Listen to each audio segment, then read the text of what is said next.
Om.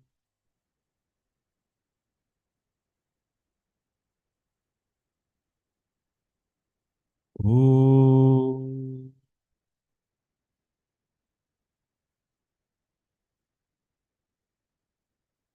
Om Sahana Vavatu Sahanau Bhunaktu Sah Viryam Karavavahai Tejasvinavadhitamastu ma vidvishavahai. Om Shanti Shanti Shanti.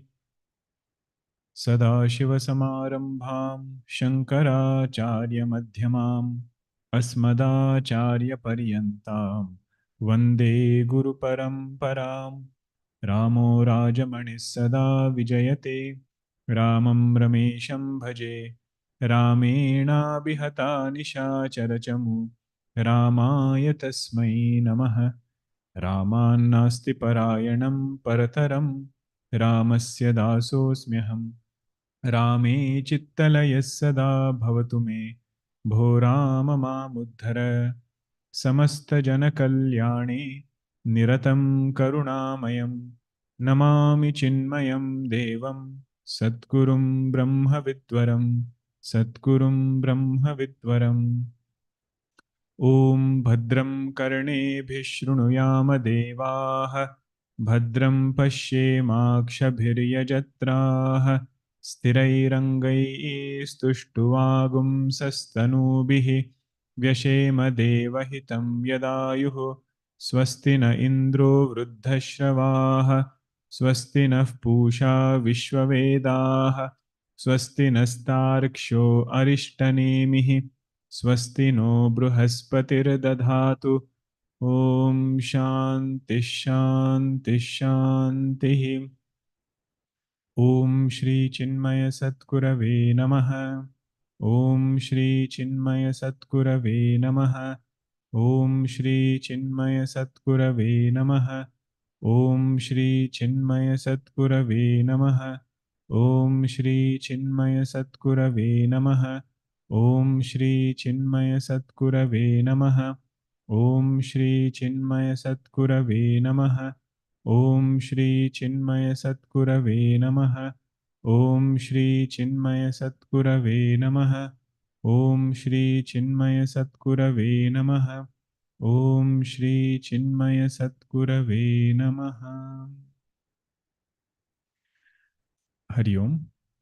We were seeing the introductory Sambandha Bhashya of Mundakopanishad. Sambandha Bhashya, the purpose is, it will give us an overview of the whole text.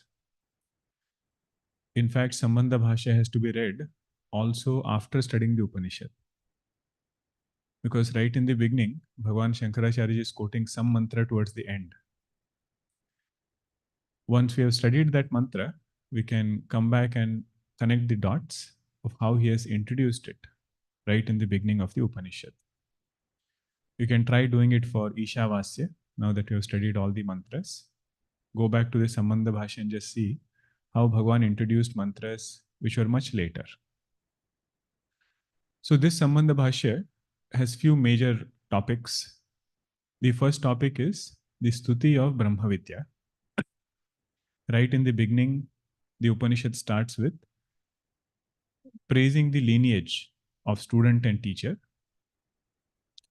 as though to remind the student that those who have studied this knowledge are people who had these kind of qualifications.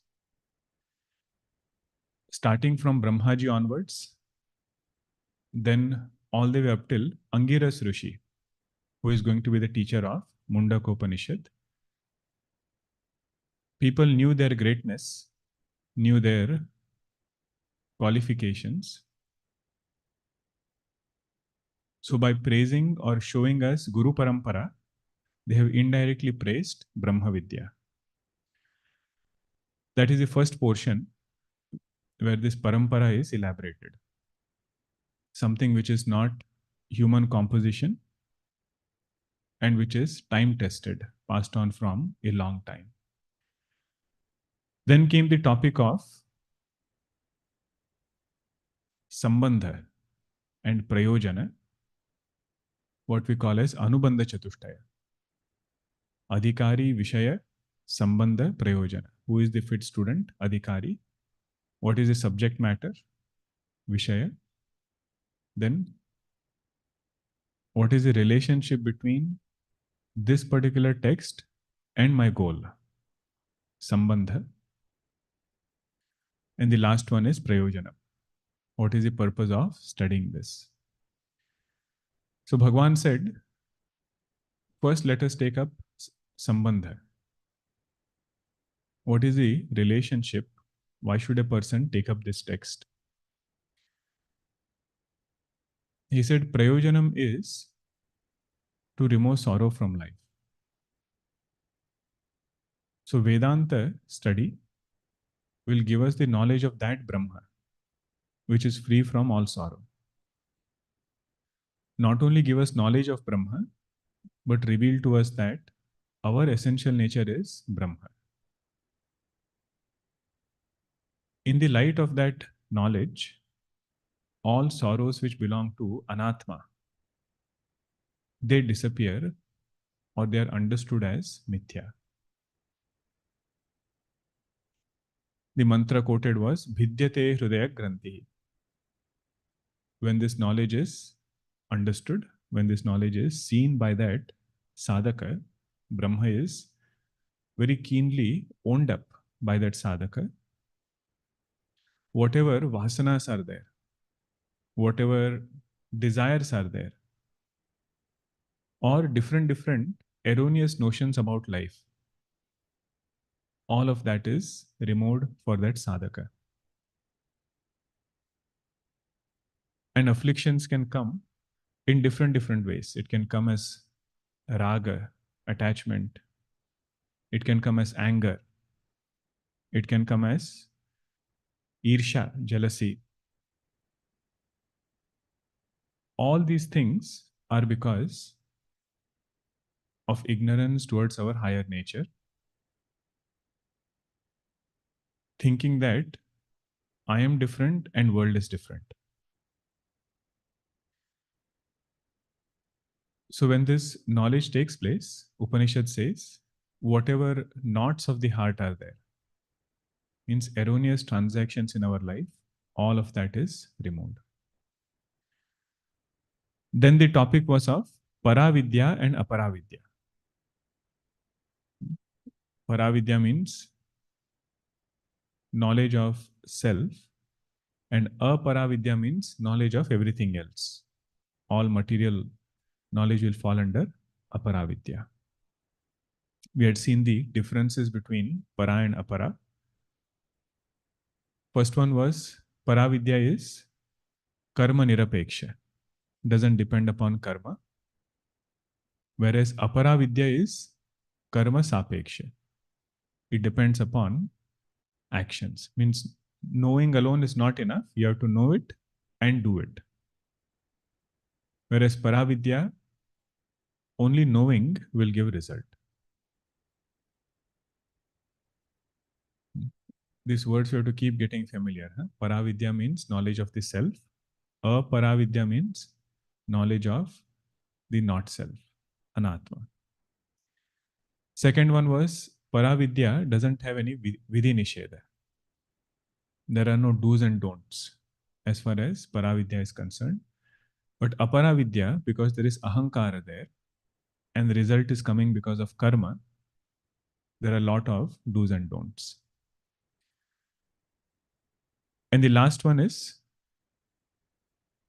Paravidya is capable of removing samsara, whereas Aparavidya is not capable of removing samsara. Ahankara it will not touch. Keeping ahankara, it will add more titles to this ahankara. That is Aparavidya.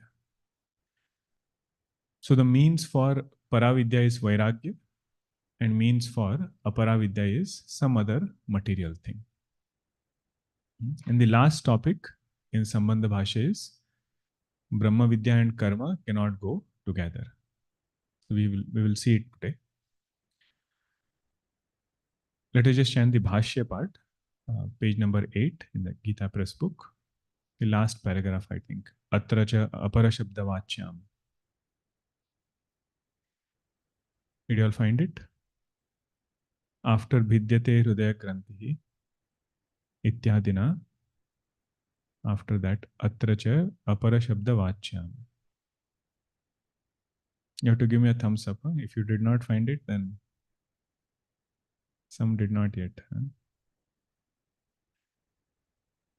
Okay, so next class, you have to mark where we stopped. Otherwise, 5 minutes will go in finding where we stopped. Let us chant from the beginning. That way you find it. Okay. Om Brahma Devanam Ityadi Atharvanopanishate Asyascha Vidya Sampradaya Kartru Paramparyalakshana Sambandham Adau Eva Aha Swayameva Stutyartham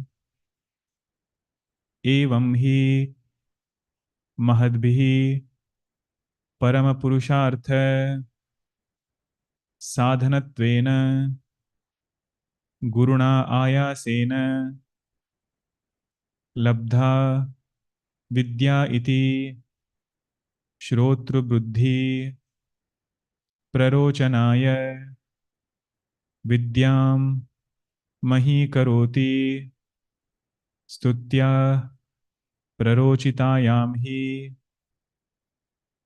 Vidyayam Sadaraha Pravarteran Iti Prayojane Natu Vidyayaha Sadhya Sadhana Lakshana Sambandham Uttaratra Vakshati Bhidyate Hrudaya Grantihi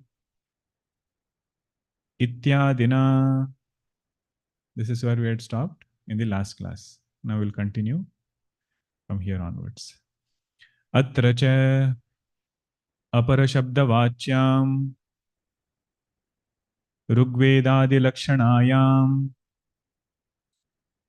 Vidhi pratishedha Matra parayam Vidyayam Samsara karana Avidyadi Dosha nivartakatvam Nasti iti Swayam eva Uktva Para Apara Vidya Bheda Karana Purvakam Avidyayam Antare Vartamanaha Ityadina Tatha Paraprapti Sadhanam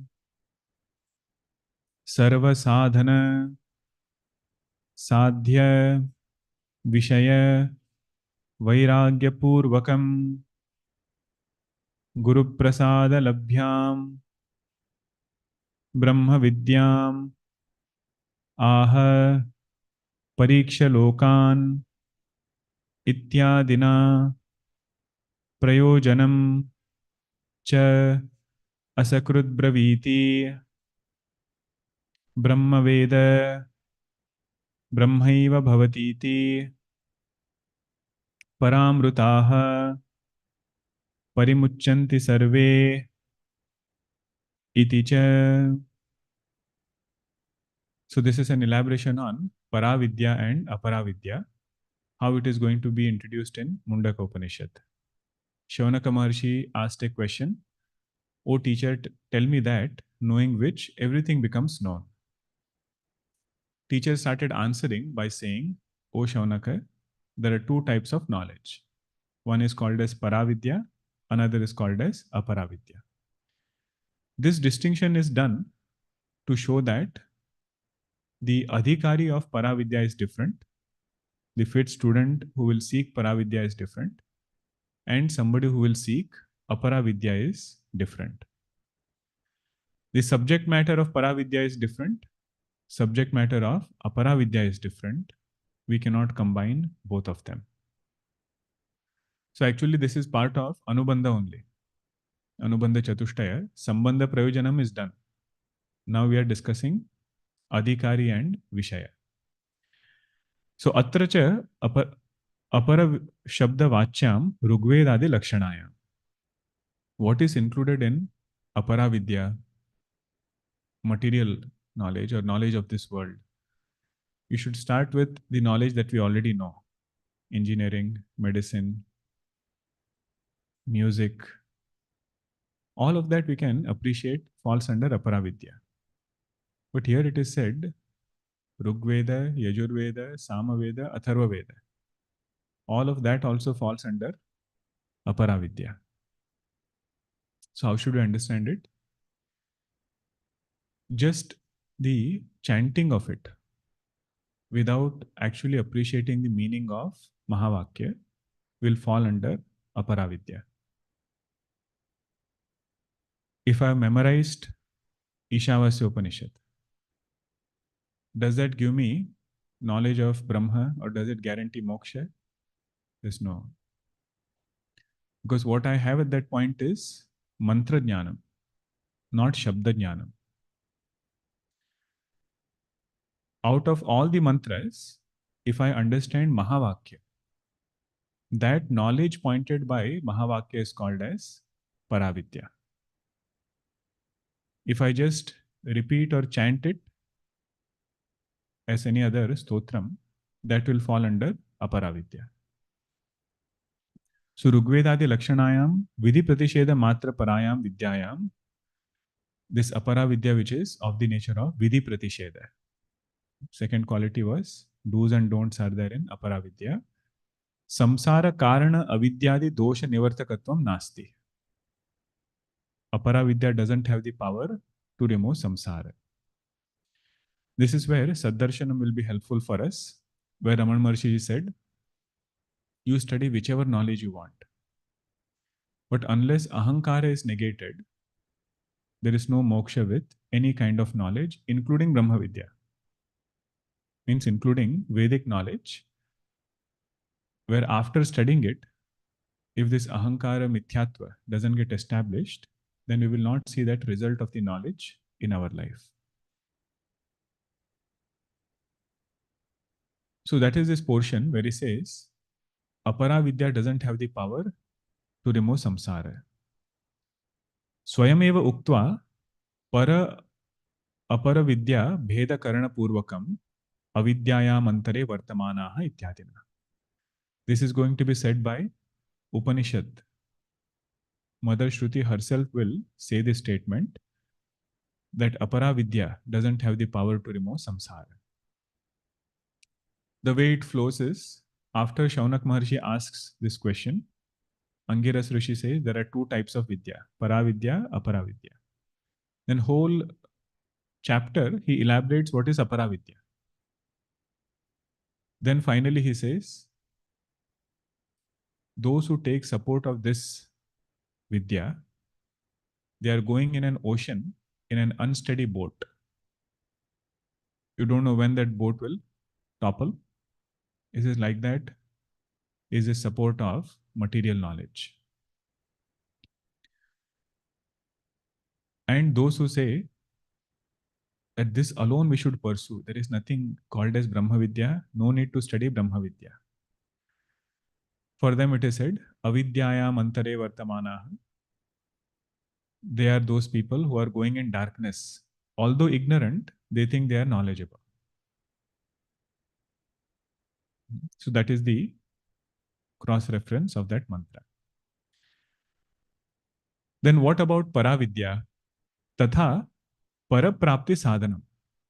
Just like Aparavidya is of this nature, there is something called as Paravidya, which is the means to attain the Supreme.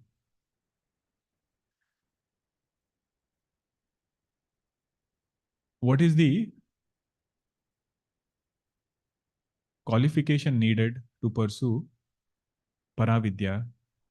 Sarva sadhana sadhya Vishaya Vairagya Purvakam. Right in the beginning, they bring our favorite topic, Vairagya. If anybody wants exclusive self-abidance, they cannot avoid turning away from the world. Means mentally, taste should not be there in the world. Those who are successful in getting this mindset, which is called as Vairagya, they will be able to abide in the self. Who will be successful in understanding Para Vidya? One whose mind is not colored by the world. We had seen this in Kathopanishad. Vairagya comes from the root word ranja. Ranja means to color. Excessive coloring of anything is called as raga. Mind gets excessively colored by any topic, that thing is called as raga.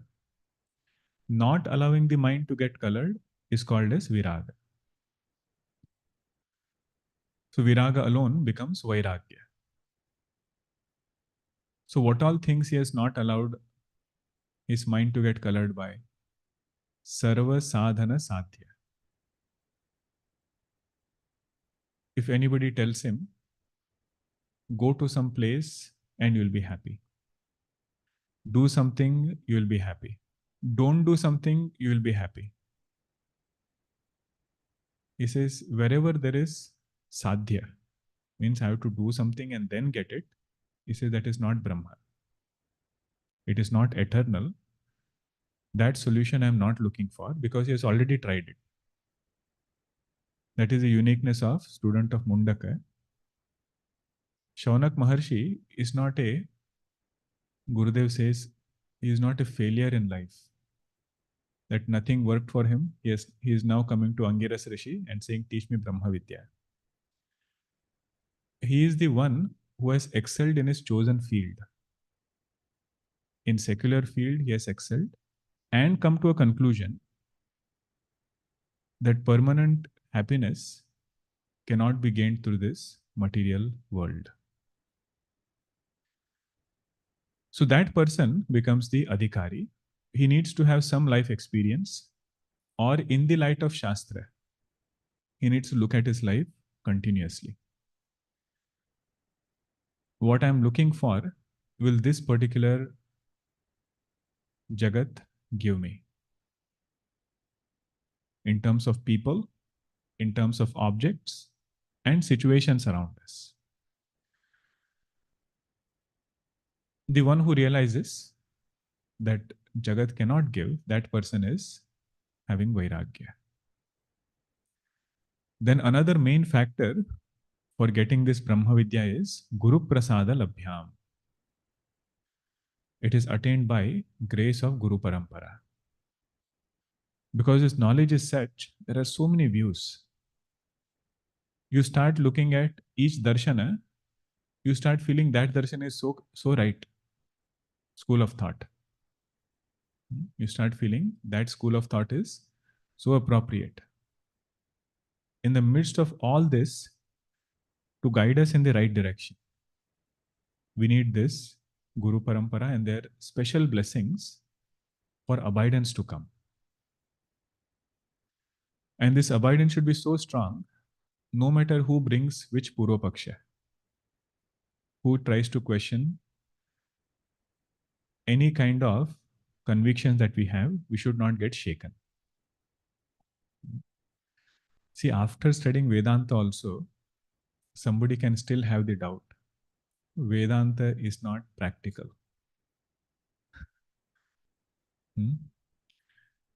That time we should remember this word, Guru Prasada Labhyam. If Guru Prasada is there, that conviction will become so strong. Jagat might tell us duality is there, but that conviction will tell us there is only Brahma. There is never going to be a day when duality will be wiped off. So in the midst of perception of duality, to get that Brahma, that needs special blessings. Brahma, so this part was Adhikari now. Sarva sadhana sadhya Vishaya Vairagya Purvakam the one who has Vairagya and who has grace of Guru. That is he is the Adhikari. Brahma Vidyam Aha. That is called as Brahma Vidya. He is going to study this Brahma Vidya. So Brahma Vidya is Vishaya, subject matter. How did he come to this point? Pariksha Lokan Ityadina. He did not get Vairagya by reading a book. Nor did he get Vairagya because somebody tells him that you should have Vairagya. He himself has analyzed his life very closely. Every experience he analyzes and he says, this experience is for Chitta Shuddhi. This is not my final goal.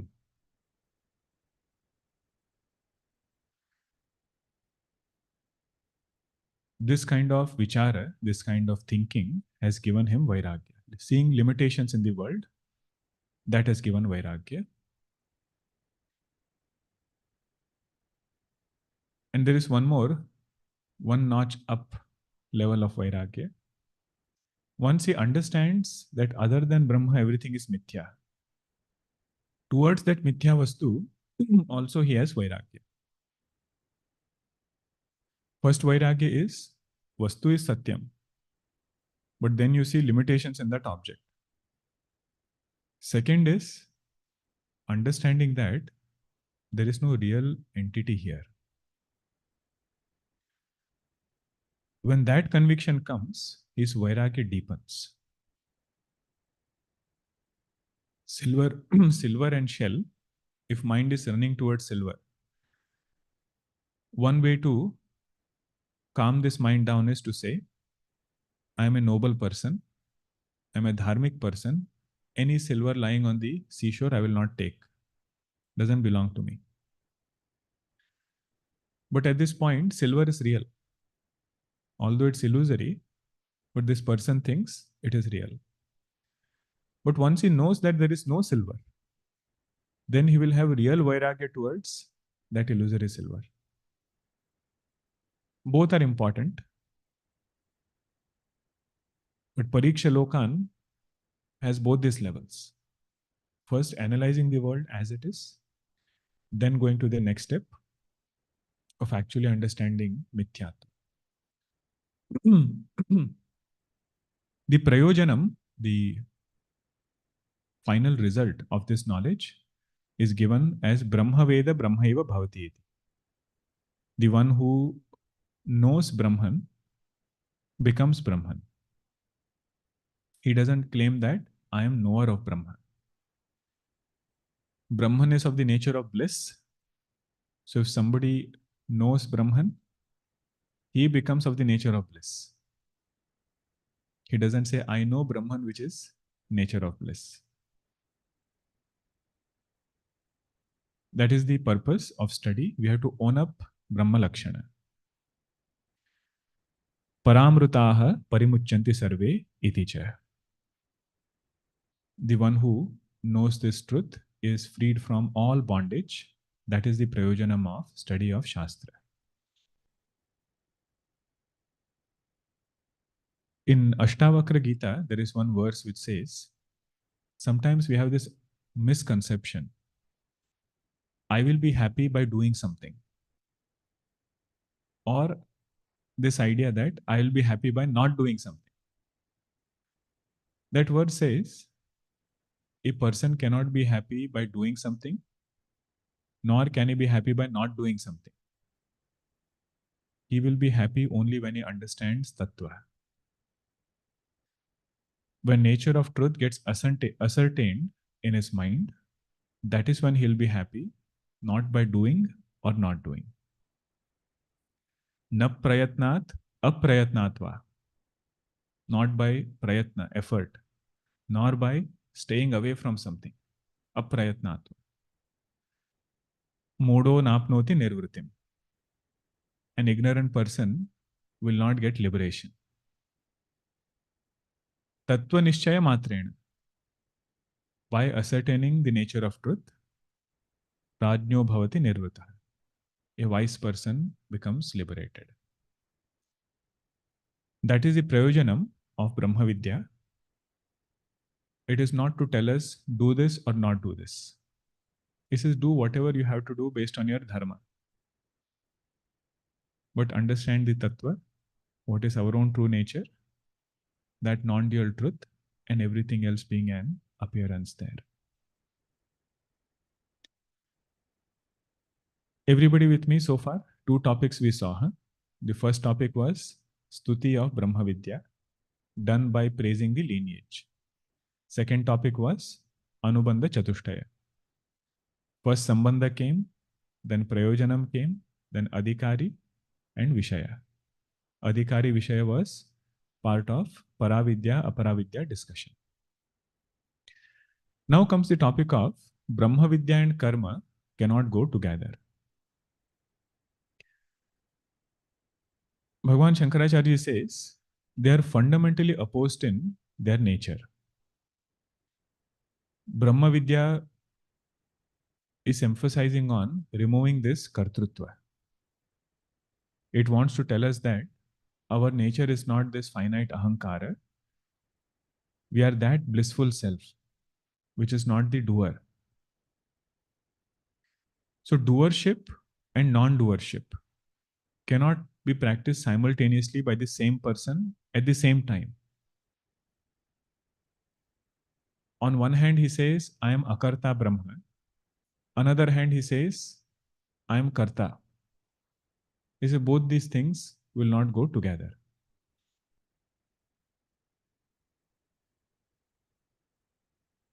Sometimes we might think I am in akarta Brahma, but we might be still in kartrutva.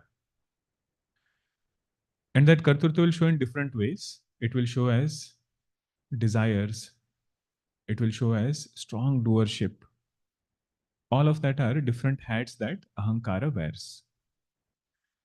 And where Vedanta wants to take us is removing this notion of doership completely. This thought that I am this ahankara should be wiped off. Vicharadhuta hridikartrita chet. Vicharadhuta. Through inquiry, this notion of finitude should be erased, wiped off. So just like you cannot have light and darkness in the same place, like that this akartrutva, infinitude of Atma, non-doership of Atma, and doership of Ahankara, both being real, cannot be there in the same place. One real, one unreal can exist. Atma real, Kartrutva unreal, they can coexist, but both with same degree of reality cannot coexist. So that is the point Bhagavan is going to make here. He says one is going to talk about infinity, Brahma Vidya. And the karma, the moment you take karma, it will bring finitude. Means it will tell us that you are this person, you are karta. All limitations of this ahankara will be owned up as real. And the irony is, by wanting to stay as karta, we want to become infinite. By holding on to ahankara, we want to become infinite. That is where a lot of kings, they went and invaded so many countries. Staying as a king, wanting to take all the land. Infinite land should become mine. Staying as this ahankara, wanting infinite wealth. All asuras, you see what they asked for. I want eternal life. But only condition is, I want to stay as this person. And Vedanta wants to tell us, as consciousness, we are already infinite, we are already eternal. So both these things cannot be combined. They have their own importance. See, Bhagavan is not putting down karma. He says if you want to create something, procure something, modify something, purify something, you need karma. Where did this point come from? Ishavasya Upanishad. Anything in the material world, we need action to fulfill it. But as far as moksha is concerned, infinitude is concerned, finite action will not lead us to infinite.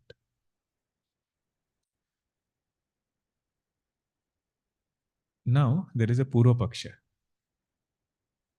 I hope all of you are comfortable with this format of study also. What we do is every portion we first discuss in English without referring to any Bhashya, so that we know what points are covered, and then we go into Bhashya, becomes easier to match. There is one very smart Purva Pakshi. He comes and says, you say Brahma Vidya and Karma cannot be combined together. But you know what is the condition many times? While we are doing Shravanam, we get lot of clarity. I get this conviction, I cannot be but Brahman. This whole Jagat is an appearance, I am Brahman. But when I start working in the day, some people say when the real world comes, whole Vedanta was to say that Brahman is real. But that adjective of real they put with world. So when they get engaged in Vyavahara, engaged in transaction, this knowledge as though is forgotten.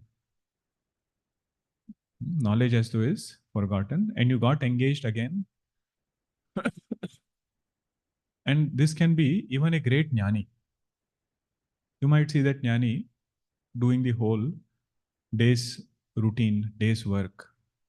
You don't see him repeating this line, I am Brahman, I am Brahman. This is in that case, if let us say that knowledge is not being repeated, not available to him at that point, and he is doing karma. Is this not combination of both? You have Brahma Vidya also. You cannot say, I don't have Brahma Vidya. He has done Shravanam, done Mananam, does his meditation, understood how he is Brahman. But there are phases, there are times when he is as though forgetting it. Who is saying this? Purva Pakshi, not Shankaracharya. Purva Pakshi is saying, in shorter durations of time, he is forgetting he is Brahman. But at the same time, he has gained that knowledge. No doubts. So would that not be considered as combination of jnana and karma? Question is clear? Any doubts on the question? Who is this person who has understood Brahma Vidya? What is the condition with him? When he is interacting in the world, this knowledge is as though going in the background. It is not fully available at that point. Means he is not repeating that particular knowledge like he was doing it in meditation. In meditation, what do we do? Turn back the mind from everything else and just focus on Mahavakya. But when he's interacting in the world, he is not doing that. So this Purva Pakshi says, why can't you consider this as Samuchaya? That you have Brahma Vidya also, but you need work also. Both of them can be done together. Bhagavan Shankaracharya ji gives two reasons. He just gives it and goes on. But to understand those two reasons, you have to pull your hair.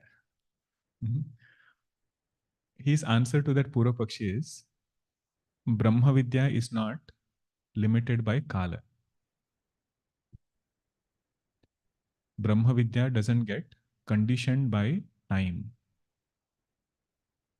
And Brahma Vidya doesn't get conditioned by Nimitta, special occasion. Is your question answered? See, I told you how Bhagavan Shankaracharya ji answers. We'll elaborate on this. What he says is, there are some karmas which are conditioned by time. You have to do it at that time only. Then only you'll get the result. For example, Sandhya Vandana. Sandhya Vandanam has to be done during Sandhya time, not any time of the day. During Sandhya time, Sandhya Vandanam should be done. It will give its result. There are some things which are conditioned by nimitta. Nimitta means, for example, putra janma is there. The danam which is done, charity which is done when a newborn child is there, the punya coming is multifold. That's why when Parikshitji Maharaj is born, Yudhishthir Maharaj does lot of danam. Bhagwan Krishna is born, Vasudevji, he does danam. Because that time is considered very auspicious. That occasion is considered very auspicious. So he says, Brahma Vidya is something which is unlike these two.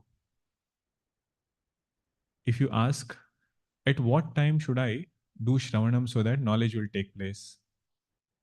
Should I do it on Ekadashi day or should I do it on Dwadashi day? He says there is no time constraint. Whenever sadhana chatushtaya is there, that time if we do Shravanam, knowledge will take place. So he says, because Brahma Vidya is of this nature, once knowledge takes place, there is no question of that knowledge getting lost. If it was some action like Sandhya Vandanam, it would be under the that if you don't do it at this time, you will not get the result. So Brahma Vidya also would be like that. It would be some kind of action whose result will be constrained by time. He says, no, Brahma Vidya is independent of it. It is not constrained by time, not by nimitta. There is no special occasion where we have to study this Brahma Vidya. We have to study whenever sadhana chatushtaya is ripened. Don't worry, if you didn't get this point. This last point you can note. Whatever is established by pramana, valid means of knowledge, cannot be lost in time. This is the main message. Whatever is established through pramana, valid means of knowledge, it cannot be lost in time. It will be negated only by another powerful means of knowledge. Something more powerful has to come, valid means of knowledge, that will negate my previous understanding. So out of all the pramanas, Brahma Vidya is the most powerful when it comes to knowledge of self. So whatever knowledge Upanishad mantras have created, if they have to get negated, what should happen? Another means of knowledge has to come, which I think is more powerful than Brahma Vidya, and that will negate previous understanding. What Bhagavan Shankaracharya says, if we have understood Brahma Vidya as pramana, Upanishad as pramana, then that knowledge which it has created will not just go away in time. The pratyaksha pramana which we are seeing, material world, phenomenal world of perception which is happening, that will not have this much power to negate what is established through Upanishad. Eyes are reporting duality. Upanishad mantra is telling us there is non-duality. Which one is powerful? Upanishad pramana is more powerful for this sadhaka.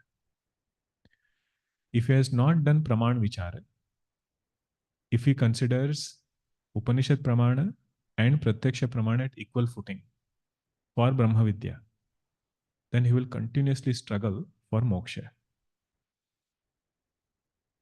Pratyaksha will never stop reporting duality, and Upanishad will never stop teaching us non-duality. So between these two, he has to get conviction in pramana. I'll give one example just to show that, just to elaborate this point, how prama or whatever knowledge we have, convictions we have, doesn't get negated in time. You need another means of knowledge which is more powerful, to negate it. So let us say we are seeing this movie on a screen and you see fire in that movie. Now there is somebody who is watching the movie for the first time, has come from some village, never seen a screen movie. For that person, that fire is real. If it's a 3D movie, it's even more. He feels, do something, there is some fire. Now, when will his understanding change? If he just keeps watching movies back to back, will his prama change about this screen?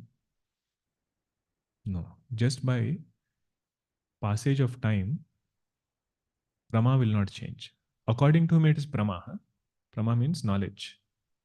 For that person, that is his knowledge that screen is on fire. Somebody next to him might say, "Arey, it is only a screen, nothing is on fire." But until he gains knowledge through somebody whom he considers as stronger source of knowledge, means of knowledge, his previous prama will not get cut. When he gets this knowledge, then the previous understanding will change. Another good example is the notion people had about earth being flat. Now, until somebody came and told that earth is not flat, it is round, so many years had gone by. But just by passage of time, prama doesn't change. Understanding doesn't change, that suddenly they started thinking earth is round. You needed somebody to come, put forth a new means of knowledge, which is stronger than the previous one. Then prama changes. Like that here also, prama which is established through Upanishad pramana. Prama word, I think all of us should be very familiar with that. What does prama mean? Clear knowledge. Clear knowledge. That is what we are striving for. What is established through Upanishad pramana, it cannot be negated by other means of knowledge.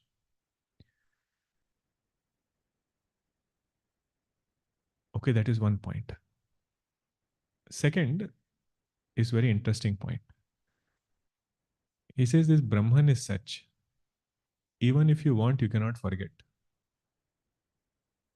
Even if you want, you cannot forget. Why is that? Because Brahman is aparoksha. It is me, myself. It is ever available to me. It is never different from me. It is that because of which I'm seeing everything, I'm knowing everything. You can forget somebody who is far away. Somebody who is right in front of you, and you say, I'm trying to recollect you. He says, there is no need. What is the meaning of pratyaksha? Known through sense organs. If somebody is standing in front, that is pratyaksha. Paroksha, that which is far away, not seen through sense organs. Aparoksha means that which is immediate. Not somewhere, not even in front. It is me, myself. This is that thing, even if you shift attention here and there, very quickly you can come back. It is not some kind of forgetting. So second point is Vismaranam. Forgetfulness cannot happen of aparoksha vastu. Only we have to appreciate the nature of that aparoksha vastu. Then it is never lost from our sight.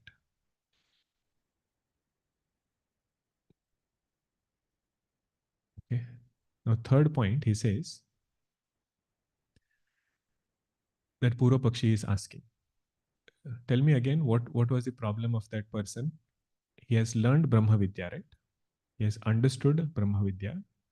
But when he engages in the world, you are saying he forgets this Brahma Vidya. Bhagavan Shankaracharya ji and other commentators, Anand Giri ji and all, they clarify what is the meaning of forgetfulness. He says, in spite of paying attention, if you are unable to recollect something, that is called as forgetfulness. In spite of paying attention, if you are unable to recollect something, that is called as forgetfulness. Mere absence of thought is not forgetfulness. A very beautiful point. Huh?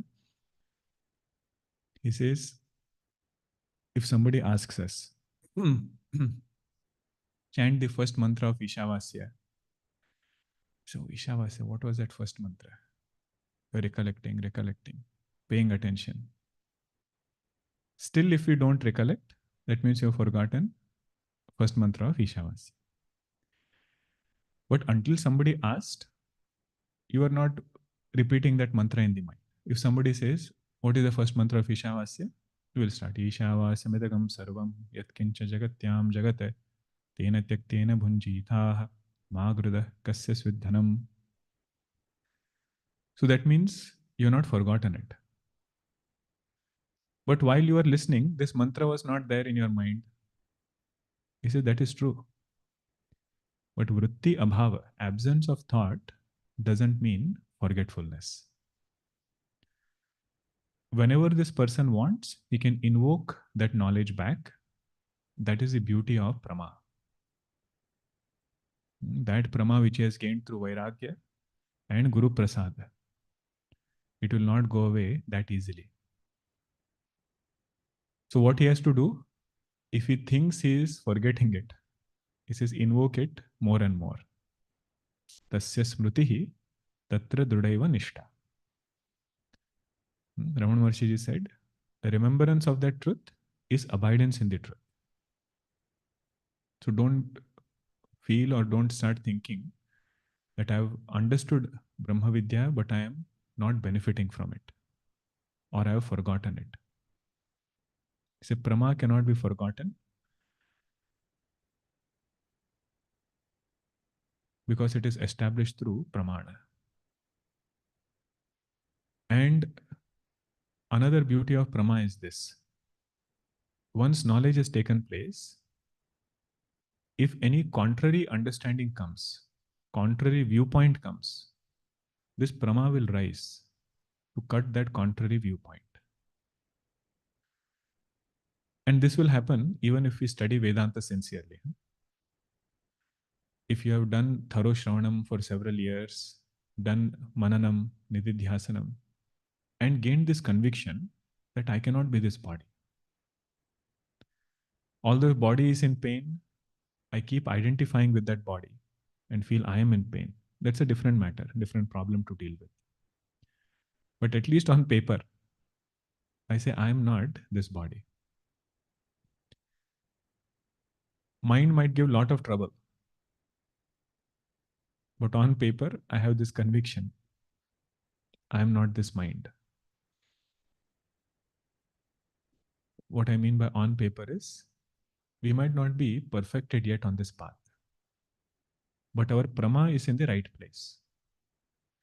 And the beauty of this prama is such, if somebody comes and says, you are the body, somebody comes and says, you are a jiva, this prama should rise and cut that contrary viewpoint. In one of that chant we say, right, Same Kaman Kama Kama Yamahyam. And you are praying to God and saying, I am Kama Kama. I have a lot of desires. Please fulfill all of that. Right at that time, Vedanta Shravanam somebody has done. That knowledge should rise and say, I am not a jiva. I am that Brahma which is infinite and always trupta, ever content. I don't need anything from the world to become content. So different life experiences which are reminding us as though you are a finite being. This prama is so powerful, it will rise and cut that particular thought. The assumption here is knowledge has taken place. And this sadhaka is doing continuous shravanam, mananam, nididhyasanam he is doing. Brahma is like a sword, you know. You have to take it out and fight with the enemy. No external enemy. Just this thought that I am a jiva. But if enemy is not there, you will not just take out this sword and keep moving it. Right? So whenever this, you put it back. So whenever this thought comes, I am a jiva, that time this prama comes and cuts this thought.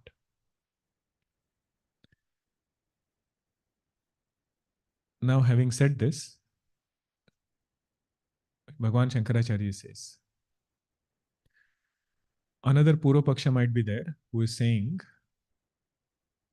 that Brahma Vidya Adhikara, the qualification to study Brahma Vidya, is there with all ashramas. Brahmacharya, Grhasta, Vanaprastha, Sannyasi. Why do you insist that only Sannyasi can study Brahma Vidya? He says because Upanishads are saying so, you need that sannyasa vritti.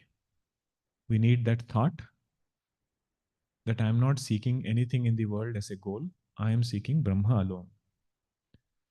Whether we take external sannyasa or not is optional, but this internal sannyasa vritti is mandatory. And he says to the Purva Pakshi, I know what example you are going to give. Whenever it comes about combining jnana and karma, the first example is Janak Maharaj. Didn't Janak Maharaj also do this? He was also a jnani and he was doing his everyday actions.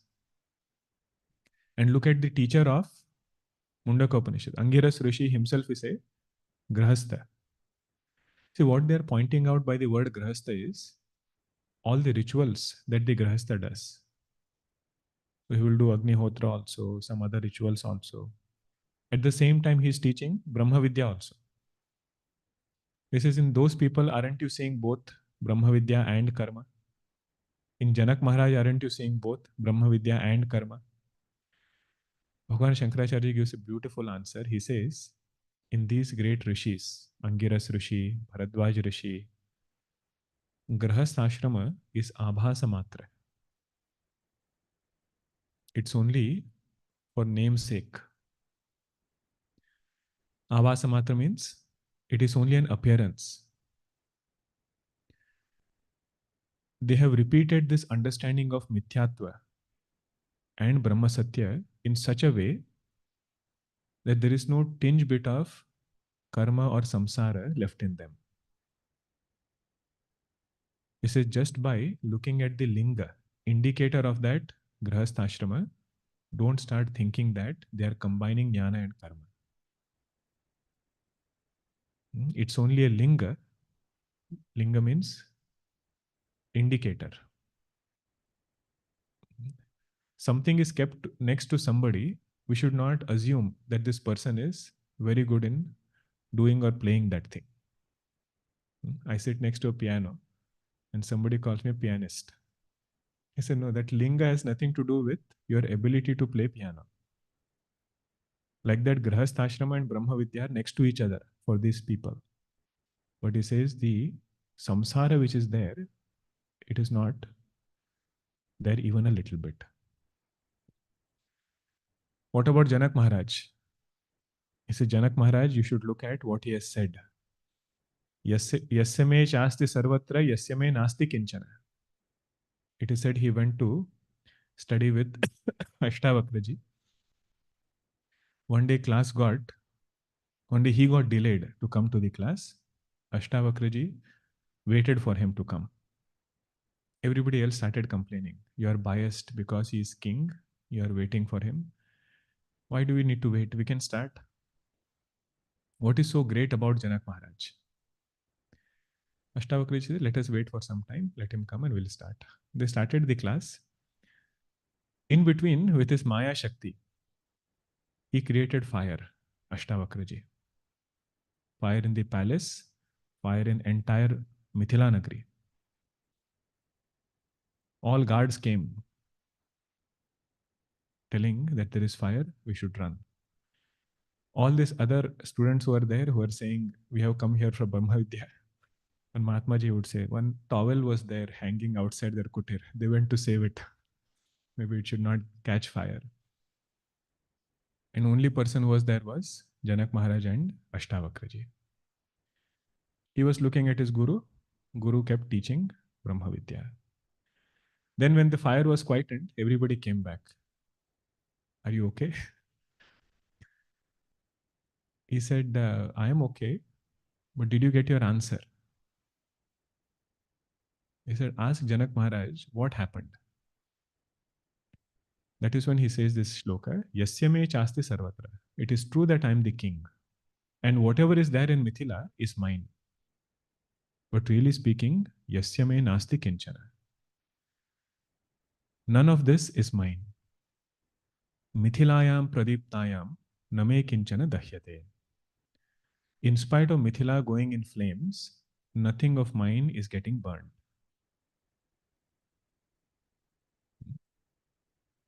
Whatever is mine cannot get burnt.